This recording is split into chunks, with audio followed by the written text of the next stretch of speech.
بسم اللہ الرحمن الرحیم۔ السلام علیکم، ہمارے چینل پر خوش آمدید۔ اس خوشی کا کوئی نعم البدل نہیں جو اچانک سے مل جائے، جس دعا کے لیے برسوں ہاتھ دعا کے لیے اٹھتے رہیں اور یکدم سے اللہ ہمیں اس خوشی سے نواز دے، پھر دل کی کیفیت بتائے نہیں بتائی جاتی۔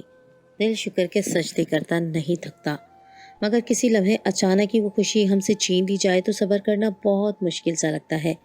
اس غم کے پہاڑ کے ہم پر ٹوٹنے سے ہم خود بھی ٹوٹ جاتے ہیں۔ میں بھی اپنی زندگی میں آئی ایک خوشی کے چھن جانے پر اداس پھرتی تھی۔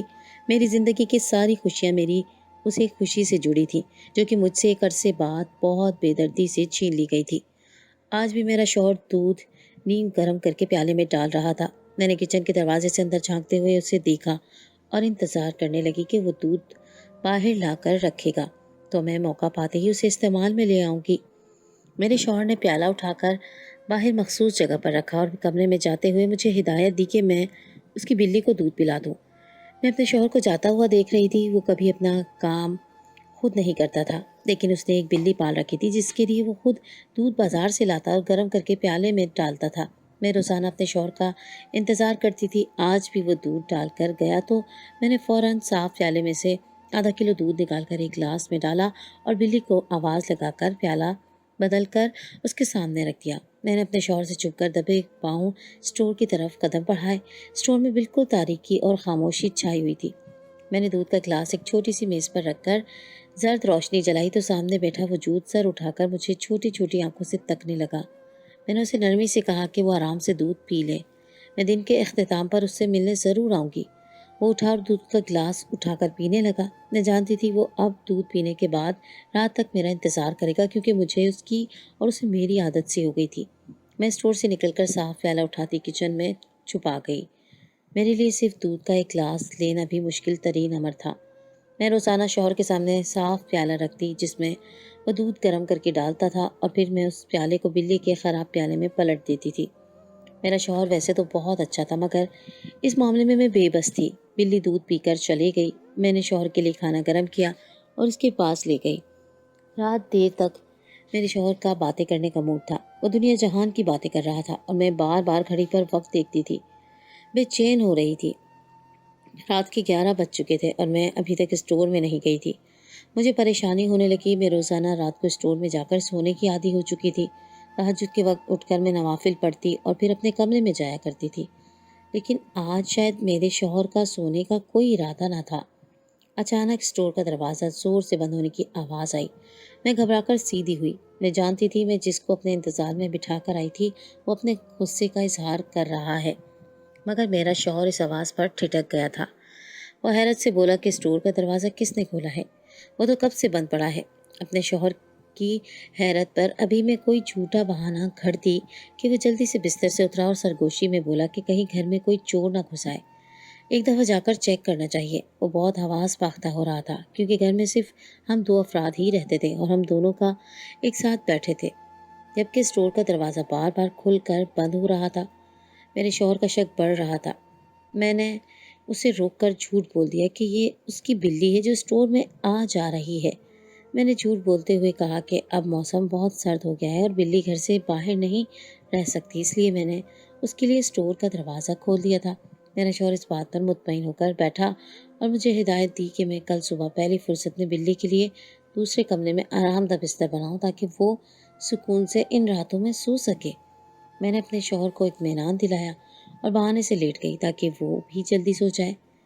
میرا شوہر کچھ دیر یہاں وہاں کی باتیں کرتا رہا اور پھر سو گیا۔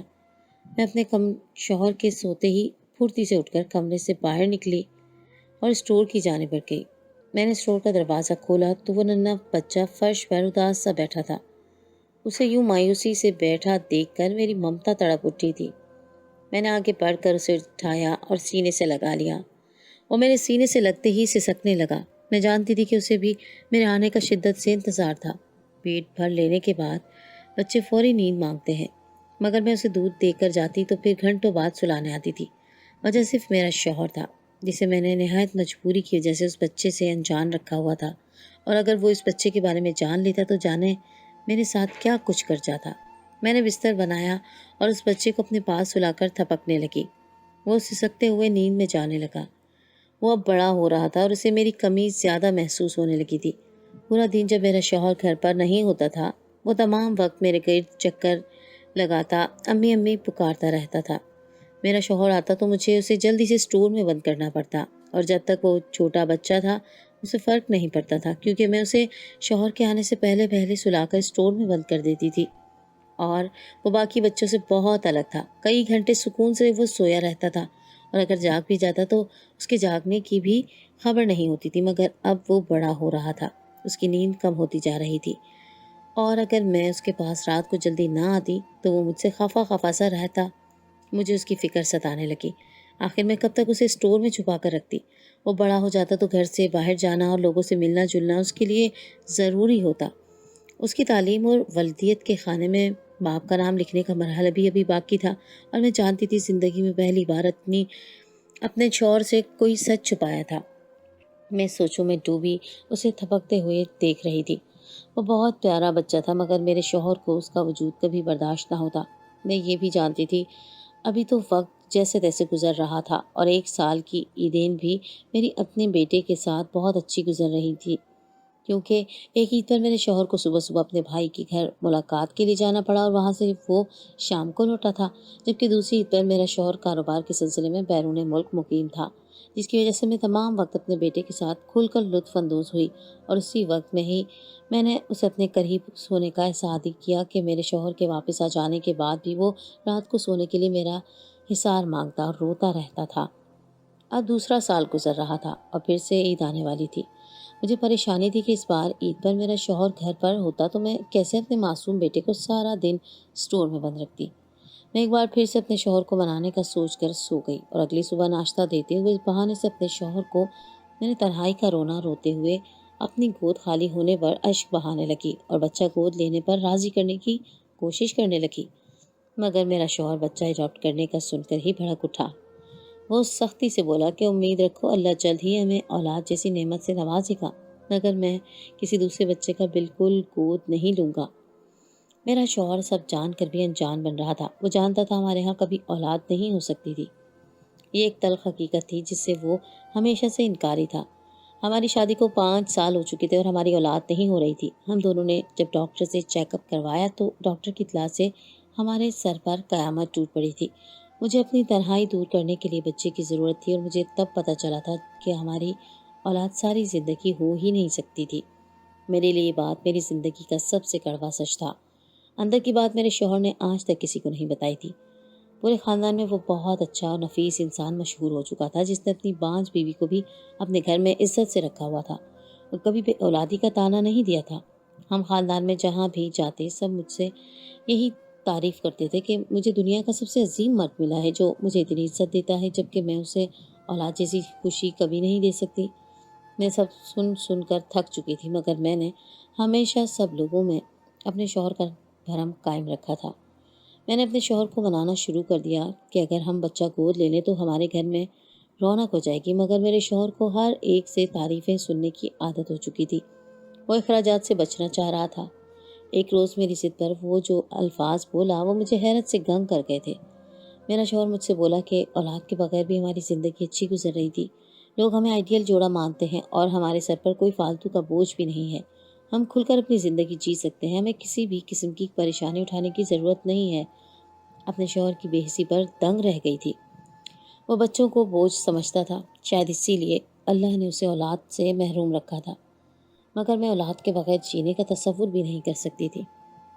اس لیے میں نے ایک روز چھپ کر وہ حرکت کی جو اگر میں اسے بتا دیتی تو وہ کبھی مجھے معاف نہ کرتا۔ مجھے ہر حال میں اولاد چاہیے تھی اور میری یہ خواہش پوری ہو گئی تھی، جبکہ میں جانتی تھی جو حرکت میں نے کی تھی وہ گناہ تھا اور چوری کے زمرے میں آتا تھا، مگر میں اپنے دل کے ہاتھوں مجبور تھی۔ میرے شوہر کا اپنی نوکری کے سلسلے میں اکثر تبادلہ ہوتا رہتا تھا۔ 2 سال پہلے بھی اسی طرح اچانک میرا شوہر گھر آیا تو بہت پریشان تھا اور بولا کہ میری ماں کی طبیعت بہت خراب رہتی ہے، ہر وقت مجھے ہی یاد کرتی رہتی ہے۔ بہنوں کی طرف سے 20 فون آ چکے ہیں، میں ان کا اکلوتا بیٹا ہوں، اگر نہ ملنے گیا تو شاید وہ مجھے کبھی معاف نہ کریں۔ وہ پریشان تھا کہ اتنی جلدی کیسے سامان اٹھائے اور لے جائے، کیونکہ میری ساس اپنی بڑی بیٹی کے ساتھ بیرون ملک ہی آباد تھی، وہیں اس کی شادی ہوئی تھی اب اتنی دوری پر جانے کے بعد انہیں کچھ ماہ وہیں پر گزارنے تھے۔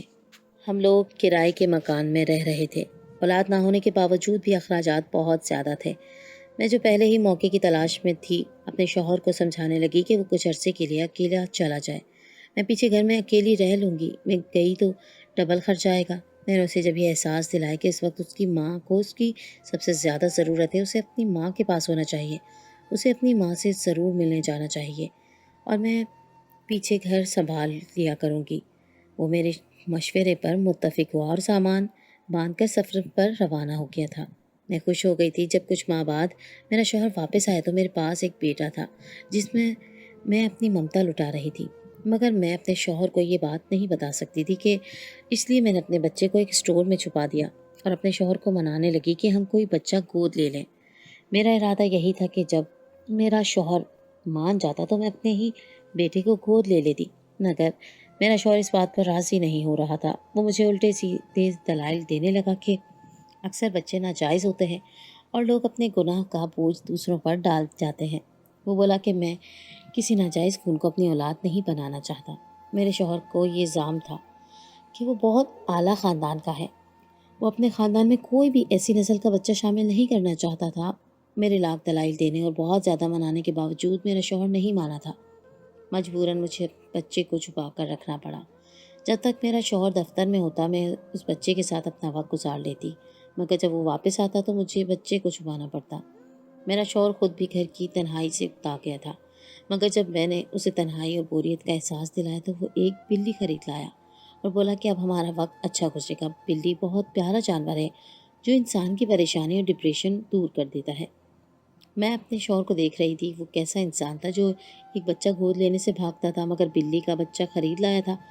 وہ جب بھی دفتر سے آتا بلی کے بچے کو خوب پیار دیتا تھا۔ میرے شوہر کی عادت تھی، وہ ہمیشہ سے خود شام کو آتے ہوئے دودھ لاتا تھا اور اپنے ہاتھوں سے دودھ بنا کر بلی کا حصہ نکالتا تھا، اور بقیہ دودھ کی رات کے وقت چائے بن جاتی تھی۔ میں اس دودھ میں سے اپنے بیٹے کا حصہ نہیں نکال سکتی تھی، اس لیے میں نے ایسا کرنا شروع کر دیا کہ بلی کے پیالے جیسا ہی ایک صاف پیالہ خرید لیا۔ میں اپنے شوہر کو وہ نیا پیالہ دیتی، وہ اس میں دودھ گرم کر کے بھر دیتا تھا۔ میں اس پیالے سے اپنے بیٹے کا دودھ نکالتی اور بلی کو بھی دودھ دے دیتی تھی۔ اس طرح دونوں کا گزارا چلنے لگا تھا اور میرے شوہر کو خبر نہیں ہوئی، مگر میں ایسا ہمیشہ تو نہیں کر سکتی تھی۔ بچے کے کھانے پینے کے علاوہ دوسری ضروریات بھی تھی، اور میں اپنے بیٹے کو زندگی کے ہر آسائش دینا چاہتی تھی، مگر میری مجبوری یہ تھی کہ میں اسے ایک اسٹور میں بند کر کے رکھتی تھی، اور وہ اس بات سے اب تنگ آنے لگا تھا۔ وہ ایک ذہین اور آزاد بچہ تھا، اس اسٹور میں بند رہنے سے اسے الجھن ہونے لگی تھی۔ وہ بہت نڈر تھا اور میرے ڈرانے اور سمجھانے کے باوجود میرے شوہر کی موجودگی میں بھی اکثر اسٹور کا دروازہ کھول کر باہر جھانکنے لگتا تھا۔ میں اس بچے کی آنکھوں میں باہر نکلنے کی حسرت دیکھ کر پریشان ہوتی تھی۔ میں نے ایک بار پھر اپنے شوہر کو منانا شروع کر دیا کہ شاید وہ بچہ گود لینے پر راضی ہو جائے تو میں اپنے بچے کو گھر میں اس کی جگہ دے سکوں، مگر میرا شوہر کسی طور پر راضی نہیں ہو رہا تھا۔ رمضان مبارک کا مہینہ آیا تو میرے لیے مزید مشکل بڑھ گئی۔ میرا شوہر دن ڈھلتے ہی گھر لوٹ آیا تھا۔ وہ افطاری کے بعد گھر کے صحن میں چہل قدمی کرتا اور مجھ سے باتیں کرتا رہتا تھا۔ رات کو جب بھی وہ سوتا تو میں بھی تھک چکی ہوتی تھی۔ اب میں اپنے بیٹے کے پاس رات کو نہیں سو سکتی تھی، کیونکہ سحری کے وقت میرا شوہر بھی اب جاگتا تھا اور وہ میری غیر موجودگی سے ٹھٹک جاتا۔ رمضان کا پورا مہینہ میرے لیے بہت مشکل ہو گیا، اور میرا بیٹا بھی میری بے توجہی کا وجہ سے بیمار رہنے لگا۔ رمضان کا اختتام ہوا تو ایک روز میرے شوہر نے مجھے عید کی خریداری کے لیے رقم دینا معذرت کرنے لگا کہ وہ اس بار میرے ساتھ خریداری پر نہیں جا سکے گا، وہ مصروف تھا، اور میں اسے ناراض ہونے کی بجائے دل ہی دل میں بہت خوش ہو گئی۔ میں اپنے بیٹے کی خریداری بھی کرنا چاہتی تھی۔ وہ ایک معمول کا دن تھا۔ جب میرا شوہر دفتر گیا تو میں نے جلدی سے گھر کا کام سمیٹا اور اپنے بیٹے کو تیار کر کے باہر بازار روانہ ہو گئی۔ میرا بیٹا بہت خوش ہو رہا تھا، وہ پرشوق نظروں سے ایک ایک چیز کو دیکھ رہا تھا۔ اس کی زندگی میں پہلی بار میں اسے یوں گھر سے باہر لائی تھی۔ اس کے لیے بازار کی دنیا ایک الگ دنیا تھی۔ وہ لوگوں کی توجہ کا مرکز بنا ہوا تھا۔ لوگ مڑ مڑ کر اسے دیکھ رہے تھے، کیونکہ وہ نہایت خوبصورت بچہ تھا۔ ایسا لگتا تھا جیسے اللہ نے اس کا ایک ایک نقش بہت توجہ اور پیار سے بنایا تھا۔ میں اس کی انگلی پکڑ کر چل رہی تھی اور اسے خوش دیکھ کر ہی مجھے اپنی ہر پریشانی بھول گئی تھی، مگر تب اچانک ہمارے سامنے 4 عورتیں آئیں جو بہت غور اور توجہ سے میرے بیٹے کی طرف دیکھ رہی تھیں۔